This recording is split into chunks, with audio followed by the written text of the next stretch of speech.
भक्ति और तामसी साधना बोलेगी कि भक्ति क्या है, तामसी साधना क्या है। एक भक्तमाल में कथा आती है पीपा जी की। बामन का अवतार भी होना है, बलि जी की यहाँ भी जाना है, बहुत बड़ा उत्सव भी मनाना है। प्रसंग को संक्षिप्त करेंगे ही और लंबा विषय भी है। कल की सूचना भी है। कल यशोदा जी के यहाँ बैठे हैं, नंद के लाला का यशोदा जी के यहाँ जन्म होगा। ये सब यशोदा जी हैं और इन्हें तो कुछ कहने की जरूरत ही नहीं है कैसे जन्म उत्सव मनाया जाएगा, कैसे क्या होगा। ये तो स्वयं यशोदा जी हैं। और लाला का कल जन्म होना, चौथा दिन है, कैसे मनाना है। यशोदा धाम है, आप यशोदा जी हैं। अब देखते हैं कैसे बधाई लेती हैं, कैसे देती हैं, कैसे नाचती हैं, कैसे उत्सव मनाती हैं। आपके ऊपर है आपको सूचना देने की, बताने की जरूरत नहीं है। कल कृष्ण उत्सव है, कृष्ण जन्म है और परसों गोवर्धन पूजा है, रुक्मिणी मंगल है। बताने की जरूरत नहीं, सब ब्रज की लीलाएं, ब्रजवासी हैं, कैसे कैसे करना है, क्या क्या लाना है, सबको पता ही है। और कल का आगे का प्रसंग है थोड़ा सा पीपा जी का रह गया, बता देता हूँ। पीपा जी बड़े देवी के भक्त थे, देवी की उपासना करते थे। देवी माता इनके अनन्य भक्त थे और किसी की उपासना नहीं करते थे। हनुमान जी की नहीं, भोले बाबा की नहीं, कृष्ण की किसी की नहीं करते थे, केवल देवी मैया की। ओम देवी मैया। देवी मैया प्रकट होती थी रात को। एक दिन उनके घर संत आए पीपा जी के यहाँ, आइए महाराज विराजिए। अरे हमारे नंदलाल तो अपने आप प्रसाद बनाकर भोजन करते हैं, देवी का प्रसाद ग्रहण नहीं करते, झूठा दी। ठीक है महाराज, अपने आप बनाइए। अपने आप बनाया, भोग लगाया नंद के लाला का, लड्डू गोपाल जी का, इनका। और संत जी फिर चलने लगे और कहने लगे, पीपा जी आप अपनी देवी से पूछिए। भक्तमाल का प्रसंग है महाराज, कोई झूठा नहीं है, पढ़ सकते आप पीपा जी का प्रसंग में। पीपा जी देवी से पूछिए कि मुझे मुक्ति चाहिए। पीपा जी रात को देवी को आह्वान किया, हे माते प्रकटम प्रकटम प्रकटम। देवी प्रकट हुई, बोल वत्स क्या चाहते हैं। माता मुक्ति चाहता हूँ। वश मुक्ति देने का अधिकार मेरा नहीं है, मैं मुक्ति नहीं दे सकती।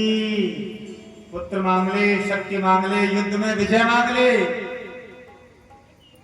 और कुछ मुक्ति आई हैव नो राइट। मुक्ति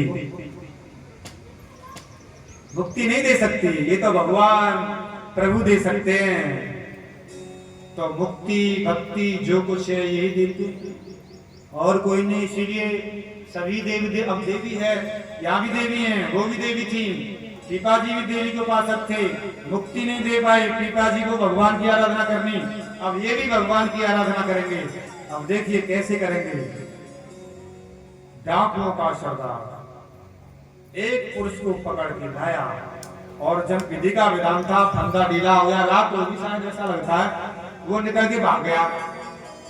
रात को भाग गया होगा। अब वो ढूंढते ढूंढते ढूंढते ढूंढते अंधेरी रात में इधर उधर चारों तरफ ढूंढने लगे। अब वो तो मिला नहीं, और ढूंढते ढूंढते तो एकदम एक नजर गई, अरे ठीक है, तो वो तो मिला नहीं, लेकिन ये पागल जरूर मिल गया है, ये जरूर मिल गया है, काम बन जाएगा, पकड़ ले चलो। उस समय खेतों की रखवाली कर रहे थे। भगवान के भक्त की महिमा देखिए, पागलपन में भी ले चलो, कहीं भी ले चलो, सूली पे चढ़ा दो, बलि चढ़ा दो, उसे कोई चिंता नहीं, दीवाना हूं, पागल हूं मैं तेरे नाम का। पागल थे, रखवाली कर रहे थे, और रखवाली करते करते खेत में से पकड़ के ले गए चोर, ठंडा डाल के गर्दन में। भक्त है, कहीं भी ले चलो, डरते नहीं भक्त। इसी को भक्ति की महिमा कहते हैं। जानो समझो, और जाकर उसकी पूजा की, नहलाया धुलाया, तिलक लगाया, माला पहनाई, जो जो करते हैं विधि विधान। गर्दन काटने के लिए, बलि चढ़ाने के लिए चंडिका मंदिर में जाकर खूंटा से बांध दिया, और चोरों ने पूरे विधि विधान से भद्रकाली के सामने बैठा दिया। अब भद्रकाली को पता चला, यह भयंकर कुकर्म देखकर भगवान के भक्तों का देवी भी क्या कष्ट देख सकती है। किसी की हिम्मत नहीं है देवी देवताओं की कि भगवान के भक्त का अपराध कर सके।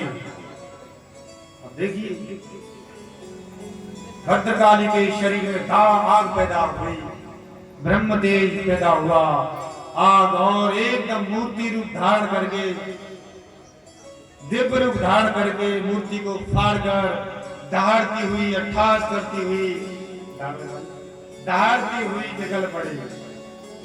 देवी प्रकट हुई, भयंकर तलवार मुंडमाला लेकर दहाड़ रही है मैदान में, काली काली भयंकर,